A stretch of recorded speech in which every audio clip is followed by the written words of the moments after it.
Hello friends. Till now we were studying frequency domain behavior of the network, and in which we have tried to find out different driving point functions and transfer function. After that we studied examples where we used to find out the value of in electrical components like R, L and C. Today we are going to learn one more new concept, and that is time domain time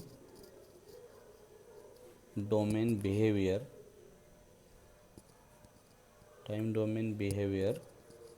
from the pole zero plot. So can we study a time domain behavior, because we are working in a frequency domain? So can we find out a time domain behavior from this pole zero plot which we used to plot in previous examples? So answer is yes, we can find it out. How? So before starting it, we will study some theory and then we will come to the numericals. Now see, this is a function f of s. You know it very well. F of s equal to h s minus z1 s minus z2 till s minus zn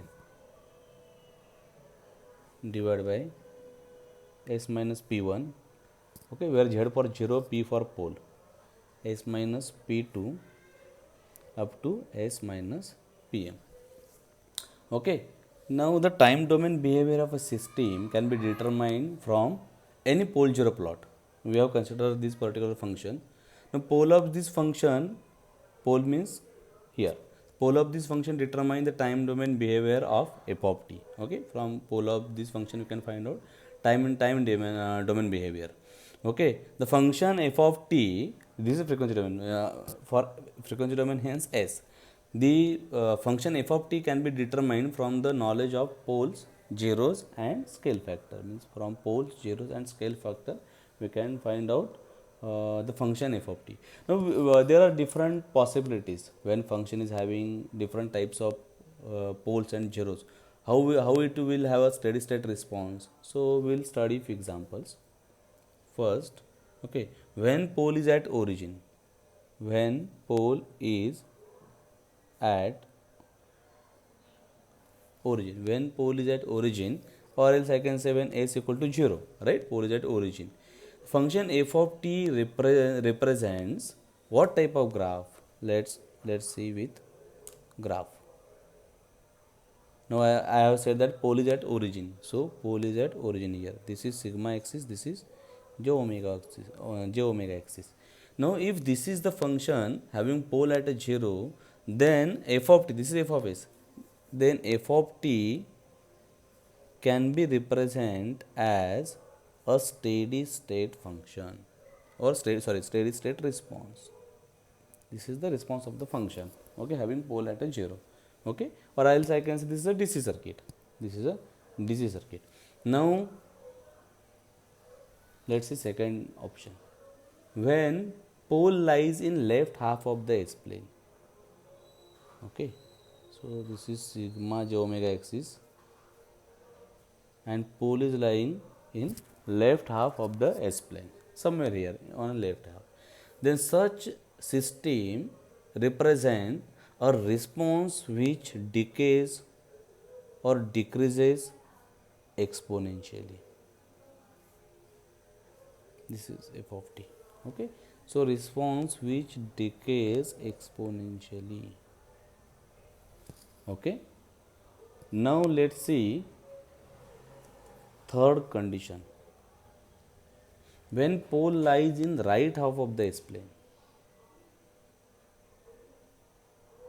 if pole is lying on right half of the S plane, then in such condition,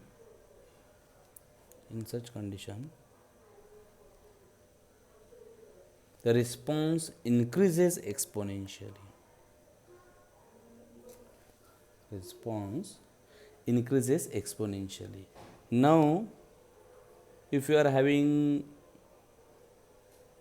s equal to 0 plus j omega n, means on imaginary axis we are having poles, okay, with real value 0. I can draw like this. See,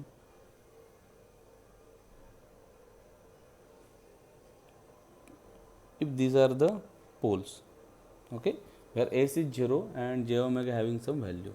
Now always remember that such response for such system the response becomes f of t equal to a, okay, into e raised to plus minus j omega n t, okay, or else I can say it as a of for e raised to j omega n t cos omega n t plus minus j sin omega n t, okay. Now the exponential response e raised to plus minus j omega n t, it can be interpreted as a rotating phasor of some length. Means if there is a particular graph, then it can be a rotating phasor with a unit length, okay. Now positive sign, here there are two signs, no, positive and negative. Here positive sign indicates that this particular orientation is a counterclockwise. If negative sign is there, then it represent it is a clockwise, okay. Now as we all know that this rotation clockwise or anti-clockwise, this rotation can be represented as a sinusoidal steady state. So I can say that instead of this rotating counterclockwise or clockwise, it can be represented as a sinusoidal steady state, okay, right. Now next condition, if we are having this real value also, okay, we have seen the condition where real value was 0 and imaginary value was there. Now let's see the condition when there is a imaginary value. So S equal to sigma n plus j omega n, okay. Now here function becomes f of t becomes, previously it was a into e raised to plus minus j omega n t, here it will become a into e raised to st, okay, or else I can write it down as a into a raised to complete sigma n plus j omega n t, okay, or you can means you can write for these two particular things, and you can write it as a into e raised to sigma n t into e raised to j omega n t, okay, simple exponential multiplication, okay. Now here response e raised to sigma n t is an exponentially increasing or decreasing function, okay, and response e raised to j omega n t just now we saw it is a sinusoidal function. Hence the response of this product can be over damped sinusoidal or under damped sinusoidal. Are you getting what I am saying? As I said, this is exponentially increasing or if it is increasing, then it is a over damped. If it is decreasing, then it is under damped. So I can represent it as, if these are the function having some real value plus imaginary value, right. If I plot on xy axis, it will be like this. So if it is on the left side, then it is a system like this, okay.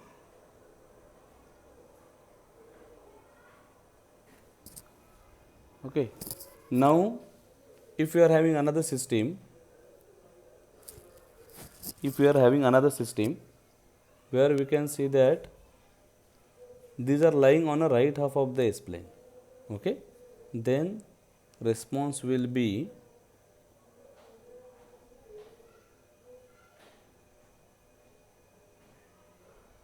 over damped like this, okay. So we have seen 4 particular cases. Now one more condition or one more case I will tell you that.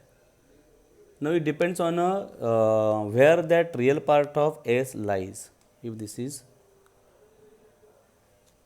plot and we are having one pole here, then always remember,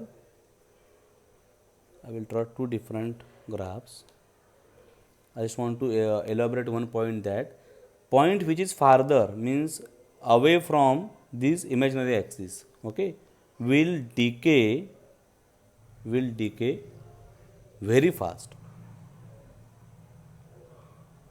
okay, and which is nearer to the imaginary axis will decay quite slow, means like this, okay. So this is one important point. And one more,